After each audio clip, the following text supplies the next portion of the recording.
Infodrom je prva dnevno-informativna oddaja, ki skrbi za informiranost otrok in mladine. Da bi bili obveščeni ne samo o tem, kaj se dogaja doma in po svetu, ampak tudi o tem, kako Infodrom nastaja, vam enkrat mesečno na široko odpremo vrata Televizije Slovenija, kjer oddajo ustvarjamo. Začnemo v temeljih televizijske hiše, v fundusu, kraljestvu oblek in čevljev. Tu naši voditelji s pomočjo stilistke Jane izberejo najprimernejše. Televizija je vizualni medij, zato naši voditelji kakšen neukročen mozolček ali utrujen podočnjak skrijejo s pomočjo spretnih maskerk v maski. Primerno oblečeni in naličeni so televizijski voditelji in njihovi gostje pripravljeni na kamere v studijih, kamor povabimo tudi vas. Tako se lahko posončite pod studijskimi lučmi največjega studia na Televiziji Slovenija, Studia 1. Pokukamo še v Studio 2, v katerem srečamo scenske delavce. Spoznate tudi enega izmed izredno pomembnih pripomočkov televizijskih voditeljev, boben.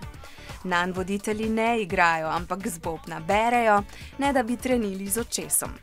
Studio 3 je še eden izmed 5 studiev Televizije Slovenija, v njem nastaja tudi Infodrom. Tu je čas za fotografijo z voditeljico Lejo. Nato spoznamo še en televizijski trik.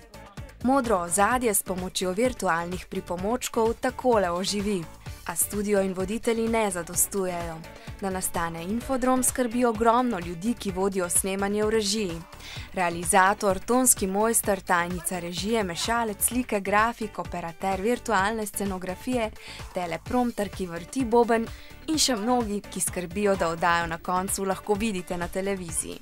Živjo, dobrodošli v predzadnjem Infodromu v tem šolskem letu. Z vami bom Leja, četrtkove teme pa so. Na dnevu odprtih vrat spoznate tudi delo novinarjev Infodroma. Novinarka in voditeljica Neža razloži, da je za vsak prispevek treba raziskovati, preverjati podatke, napisati scenarij, posneti sliko in na koncu zmontirati prispevek v celoto.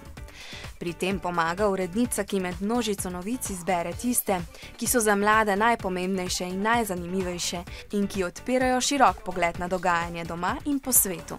V novinarski vlogi pa se lahko preizkusite tudi sami. Pozdravljeni, danes so z nami člani Eurokauta, Anže in Luka. Povedani nam bojo malce o svojem delu. Na zadnje ob soku in piškotih pogledamo zadnjo oddajo Infodrom, nato pa je čas za vaša mnenja, ki nas zelo zanimajo.